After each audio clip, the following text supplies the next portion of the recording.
entrepreneurial, leadership,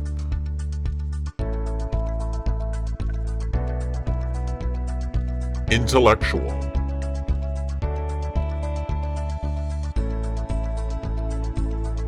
This is the Cultural Connections Podcast.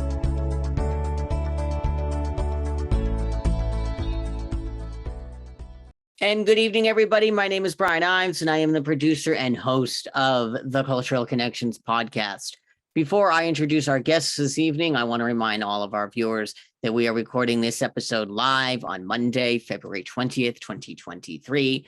And this episode is being live streamed to Facebook. So therefore, if you have a question for our guests this evening, please feel free to comment below on this on Facebook here, and we will of course get your questions answered while we are live. Even if we're not live, we'll do our best to get your question answered by our guest and make sure we get an answer for you.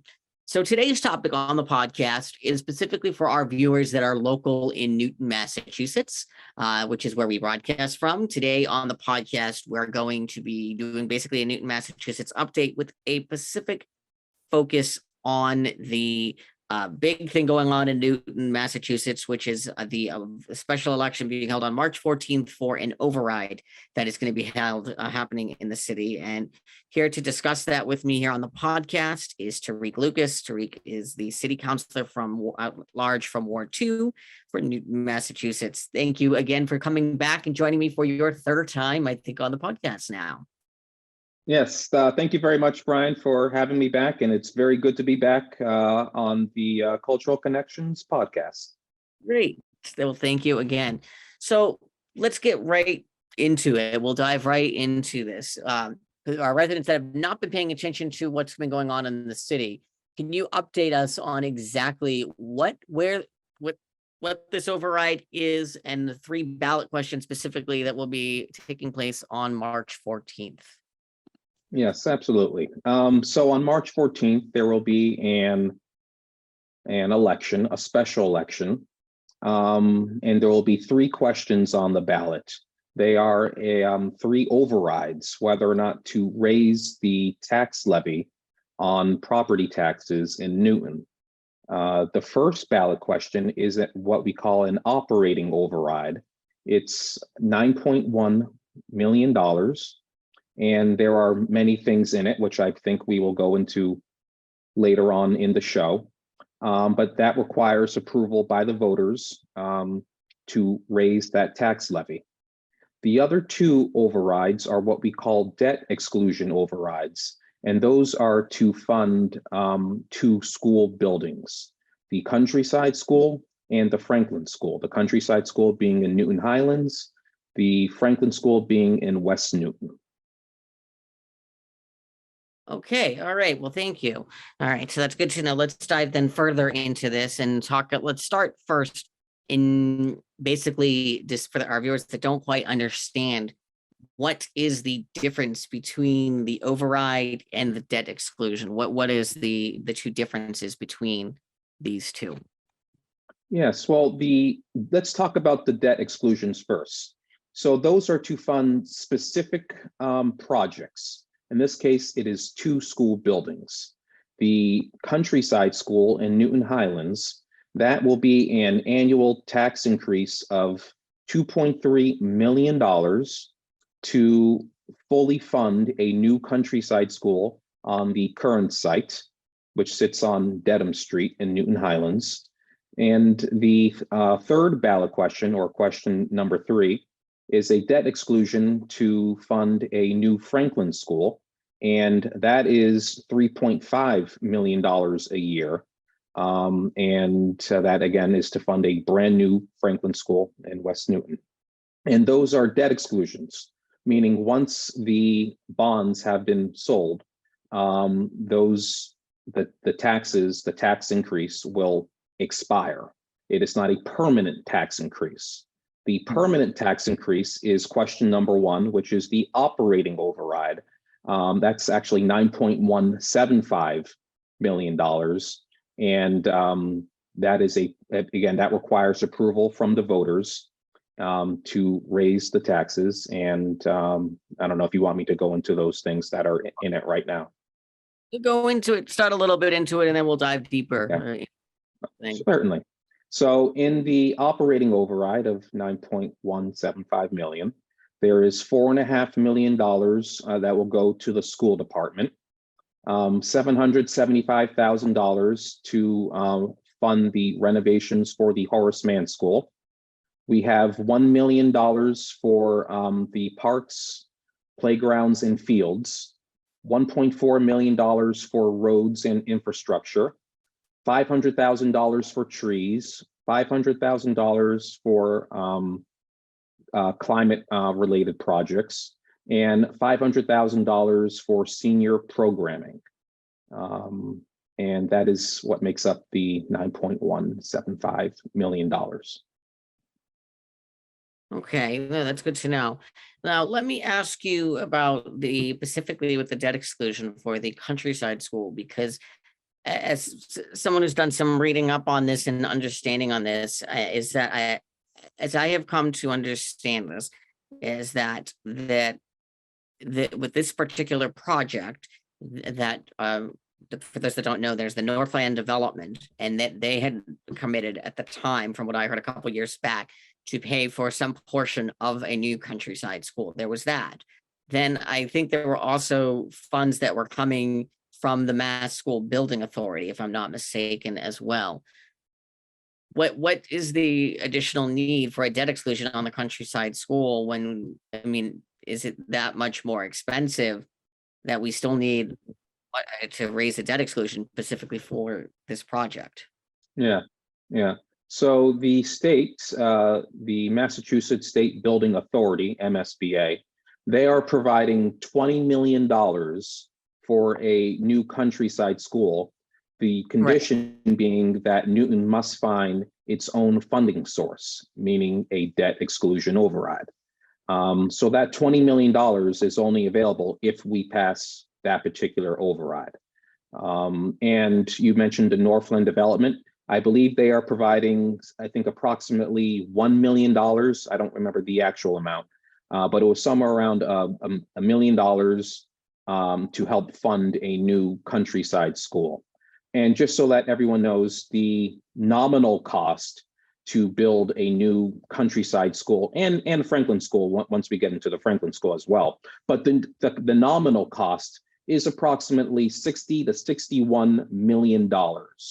But that does not count the interest on the bonds. That will actually rise the price to somewhere around $100 million once the whole once the taxes have expired, the tax increase has expired.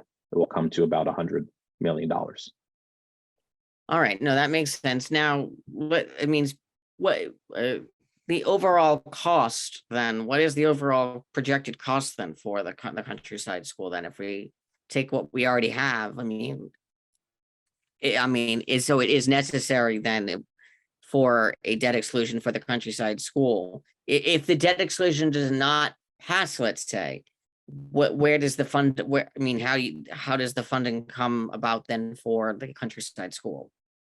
So if the debt exclusion for the countryside fails, I believe that's what you're asking. If that fails, Newton will lose out on the $20 million. I see.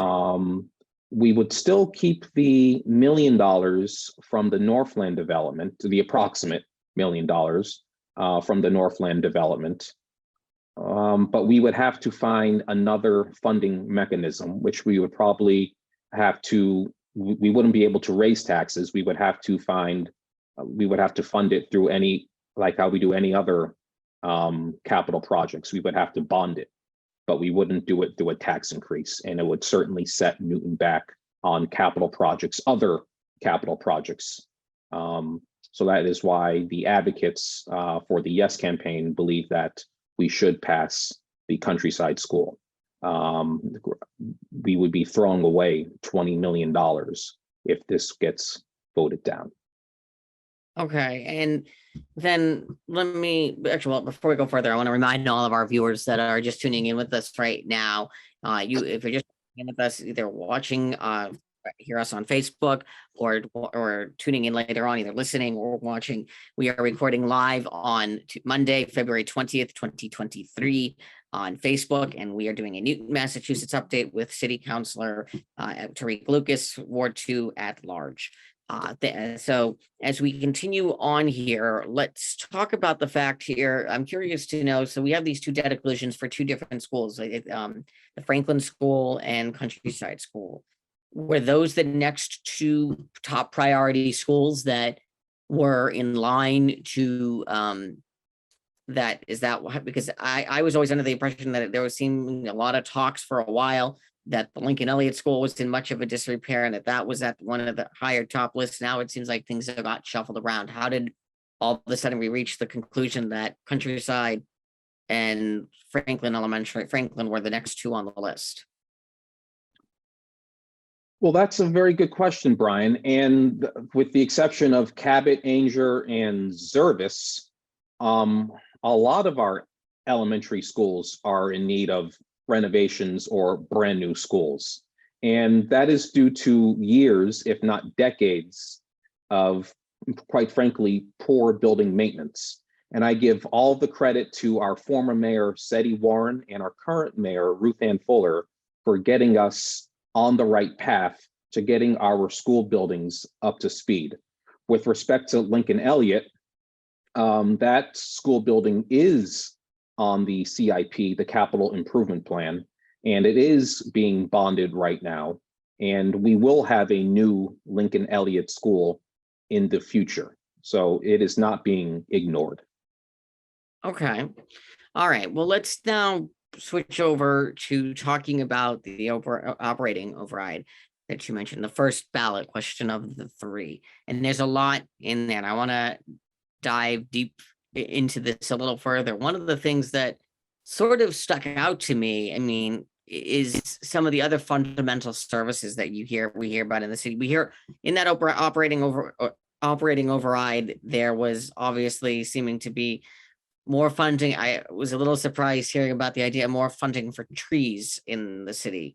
And I guess I can understand that from an environmentally standpoint, but is that something that is worthy of an operating override when there are other things in this city that could probably utilize more funding? And I didn't hear anything in the operating override about this, like public safety or other services that are very heavily used throughout the city that are not mentioned in that operating override. Is there a conclusion on, were these the services that were at most need? How did this conclusion be reached that trees are a higher priority than public safety in the city? Yes. Well, in the 2013 override, we were talking about public safety, which was passed by the voters. There was a, I guess, in the operating override, which did pass, there was something in there about hiring new police officers to the department. So it was covered in that override. Regarding public safety, there are many ways we can go about public safety in Newton. One is through police officers and the police department. Mental health workers provide public safety as well. Roads and infrastructure, which we will get into that later. So there's many ways you can tackle public safety. Having more kids in safe playgrounds and playing fields is another way of tackling the public safety issue. So the mayor, decided to go on a different avenue. I mean, the mayor proposed it, but it's ultimately up to the voters to approve it. And it's ultimately up to you, the Newton voters out there, to determine if this is the right direction that the city should go in with its spending. Absolutely. No, I hear what you're saying there. Then I guess what I mean, looking at that operating override, and we specifically, like, again, pointing out things, I like trees. I still question the tree aspect. I still can't wrap my head around raising taxes for more trees. I understand the logic from an environmentally standpoint, But I mean, I know, yes, that we have put in a lot. I think I remember hearing several years ago that we did put in at that time a good amount of effort into our parks and fields, and we've heard a lot about that over the years, and adding that to the budget. I'm a bit not understanding as to why that the parks and fields are once again at the on that operating override when we keep knowing that it is something that's ongoing in the city. I feel like a lot of our parks and fields have started to get improved. Am I wrong in that? I think we're heading in the right path. But the question is, can we get on that right path quicker? Can we get better fields? The $1 million certainly would be a major improvement on that. And it's not just fields, it's playgrounds as well, and it's all parks as a whole. But just getting back to the trees, it's $500,000. The FY23 budget, which is the current budget, has $700,000 in it. So the $500,000 is nearly doubled. So this is a tremendous investment in our trees. It will also allow us to potentially hire more staff to properly maintain the trees and to purchase more trees as well with that $500,000. So I do believe it is money well spent. I just hope that we do spend the full $500,000 on the trees. Since the 1970s, and Councilor Julia Maliki can probably fact check me on this, the city has lost somewhere close to 50% of its street trees. So this is a major investment by the city if the override passes. Right. I know. I hear what you're saying. That said, we're in New England. I mean, obviously, our weather changes from day to day. I question the idea investing in all these trees. Is this a long-term strategic idea when if we invest all of this on trees, how's to say that these trees are going to last for years, if not longer to come? It is my question there. But let's move on and also I want to talk about the Franklin debt exclusion, and specifically what is in that debt exclusion and how that is being specifically funded. Well, again, the Franklin School, that is not receiving any funding from the state, unlike Countryside. Newton did submit it to the state for additional funding, but that funding request was denied, and that is unfortunate. We do need a new Franklin School. I drive past it from time to time, and quite frankly, it is time to update that school, to get a new school, excuse me. And if we quite frankly, we do need a new Franklin School. It has come to the point where we do need a new Franklin School. I don't know, I can't say it any better. The building is falling apart. If you drive past it or if you go inside of it, it needs more space. It needs better space. And we do need a new Franklin School. And we have to fund it through a debt exclusion override. It's $3.5 million per year to fund it. Okay. All right. Well, that makes sense there. Then let me well, before again we go further, I want to remind all of our viewers that we're recording this episode live. You're we're listening to the Cultural Connection podcast. We're live on Facebook on Monday, February 20th, 2023. And we are discussing a Newton, Massachusetts update with City Councilor at Large from Ward 2, Tarik Lucas. My next question then to you to think about this then is the timing of bringing these ballot measures to the voters. we're coming off the heels of a pandemic that we haven't seen really in our lifetime, in many of our lifetimes. This is an unprecedented pandemic, which has led to some of the worst inflation in this country, and around the world for that matter.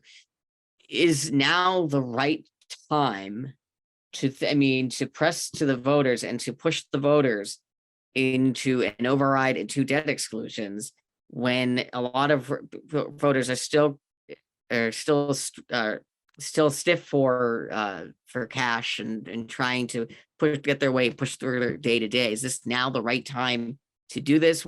Why now and not a year from now? What would make what's the difference between making this vote now and a year from now? Brian, that's the question. Yeah. That is the question, and you just asked it. I just want to quickly go back to the debt exclusions and with the schools. Just real quick, one of the advantages of passing the overrides for the two schools is that it will allow Newton to update its schools, one, but it will also allow us to recruit and maintain the best teachers in Massachusetts. I mean, quite frankly, if you were a teacher and you had the choice of teaching at a brand new school in Waltham or quite frankly, a rundown school in Newton, you would probably choose the school in Waltham just because it's a nicer building. Every time you go into work, you're going to be in a nicer building. If you go to a school that quite frankly needs to be torn down, right? You're not, again, so there's a whole morale thing going on with teaching. So it's very important that those overrides do pass. Getting back to your question about the timing and inflation and the pandemic and the cost of goods and services that you're facing, that I'm facing, that my next door neighbor is facing, absolutely. That is a very fair question. The city did receive $63.5 million in American Rescue Plan Act dollars in 2021. That's the ARPA funding that was signed by President Joe Biden. Yep. The city also received $7.8 million in CARES Act funding in 2020. If you add those up, that's over $70 million that the city has received in free federal funding without lifting a finger. And this is something that Newton voters keep telling me. What happened to the ARPA money? What happened to the funding from the CARES Act? Where did the money go? Right. And all that money, where did that, to answer that question, that money, you can follow that money. That is on the city's website. You can easily follow that money. You can send me an email and I will send you a link. But again, that was $70 million we have received. And how come we didn't anticipate the need for an override for $9.175 million, knowing that we had already received $70 million in free federal funding? Why couldn't we pass attempt the override next year in 2024 or 2025? We had to pass it this year when inflation it's better than it was in 2022, but it's still very, very high. This is the worst inflation we have seen in 40 years. And talking about the cost of goods and services, the Charles River Chamber of Commerce, they had a forum, I guess we can call it a forum, on the tax override. And Mayor Fuller was present to answer questions from Newton's business leaders. And I was very touched by the owners of Johnny's Luncheonette on Langley Road in Newton Center. They were saying that their margins are razor thin right now, razor thin. And if their costs go up anymore, and not just them, other restaurants, other small businesses. And we all know restaurants got hit hard during the pandemic. We know this. We know this. They were shut down. They couldn't make money. They were hit hard. If their costs go up anymore? What is going to happen to our small businesses? What's going to happen to our restaurants that we love? I mean, Right. how many restaurants that are in our village centers? This is a, this is a very valid concern. Let's Yeah. talk to the business community. And you know what? The business community, they have valid concerns about this, the operating override. And I suggest everyone watch that particular forum that was held between the Charles River Chamber of Commerce and Mayor Fuller to get a better idea to see what our business leaders, the people who are supposed to be good at math and numbers and are Right. good at math and are good at math and numbers. Let's Right. hear what they have to say, because they are the ones who also pay taxes to the city. They may not live in Newton, but they certainly pay taxes, and we need them. We need them in Newton, and we don't want to see any more of them go out of business due to high taxes. Right, absolutely. I think that's very valid, and I think that is why repeat my point of now, why now, not later. But at the end of the day, I mean, if this operating override does not pass, which is the most of all of the three ballot questions, it seems this is the most substantial one that has the most obviously in it, has a lot of different things in it. What I mean, what kind of impact will that have on the city? Well, I think it will have a very big impact on the city if it fails. And it's the one thing that we haven't talked about yet, and that's the $4.5 million for the school department. Again, the operating override is for $9.175 million, and we're talking about $4.5 million going to the school department. That's about half. If they don't receive that $4.5 million, that will certainly hurt the school department. There is no doubt in that. There is no doubt in that. There will probably be layoffs and significant cuts in programs and services in the school department. We don't know exactly yet because the mayor has not presented a finalized budget to the school Right. department or to the city council just yet. I do know I think they have presented a draft one to the school department if it fails, but we need to, that is a risk.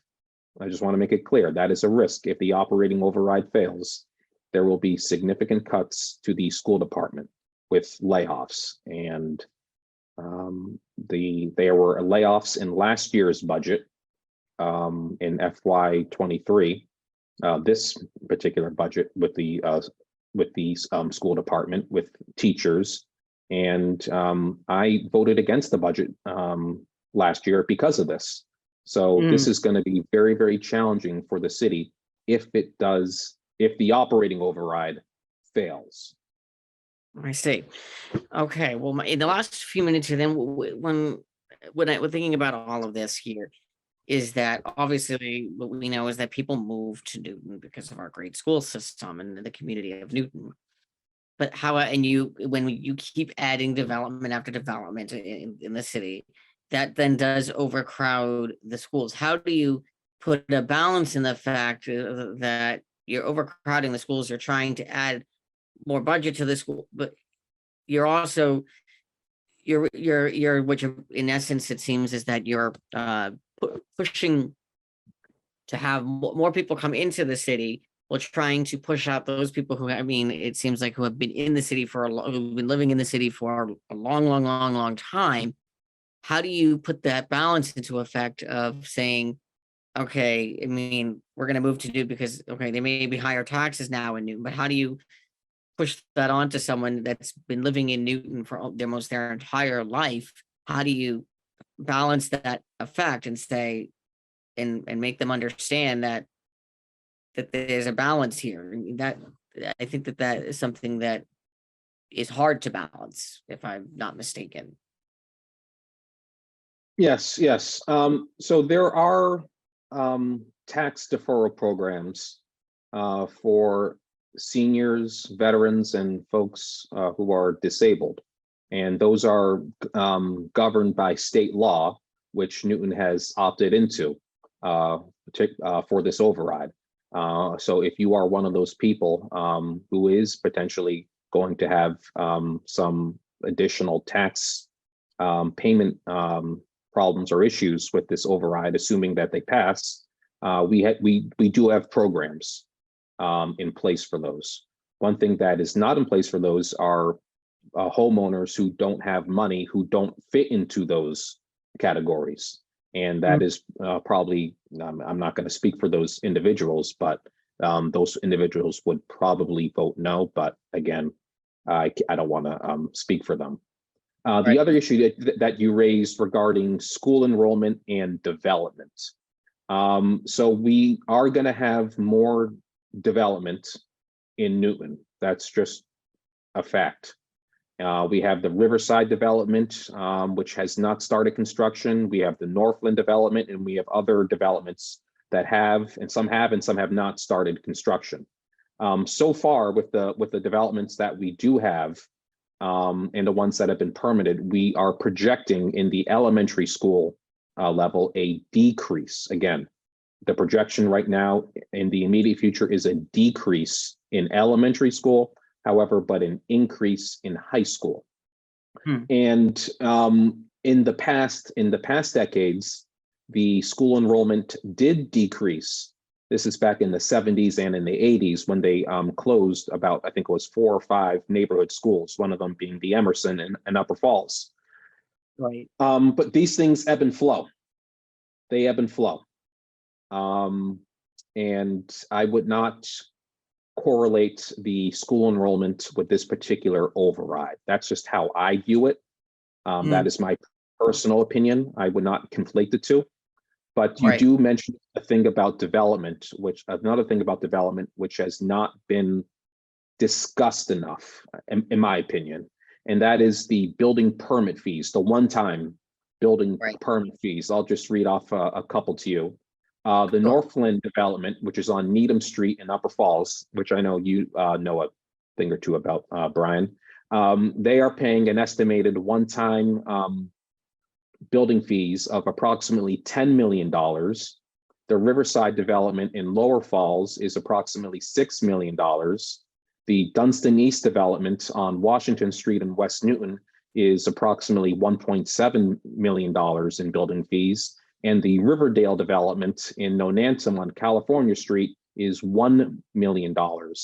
That is nearly $19 million in building permitting fees from approximately 2023 to 2027, around there. That's approximately $19 million of one-time fees, revenue for the city. This is all a public record that I'm saying right now. This is out there. I don't know, as you said, about the timing of trying to pass the override when we have this one-time, boost in development revenue. Is this the right time to pass an operating override? It is a fair question to ask, and it is a question that needs to be asked, and the voters ultimately have final decision. Absolutely. No, I agree with everything there that you just said. Well, I mean, we've gone through a lot here on this podcast episode today, and I think again this has been very informative for the voters of Newton. I think they'll be educated on a lot between the override, the operating override, and then the 2 debt exclusions. If you'd like more information on the override and the specific answers to questions, go online to the city's website at newtonma.gov/override. That's newtonma.gov/override, and you can view a whole list of information, frequently asked questions, watch different videos about the override that the mayor had hosted different town hall events, and learn more about the upcoming override. The special election for this particular override, override and debt exclusions that will be happening will be on March 14th. Am I right on that date? March 14th? March 14th, all day, 7 March to 8. Polls open And- 7 p.m. Go ahead. Oh, we also do have early voting, which is also important. And do you mind if I just read off those hours real quick? Go ahead.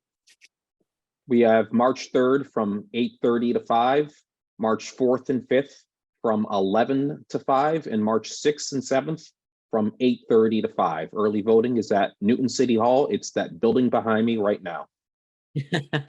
Great. And then I know there's also mail-in voting as well, That's right. which I know that those cards went out. If you have to register to mail to vote, and I believe the deadline is the first next week. Is there?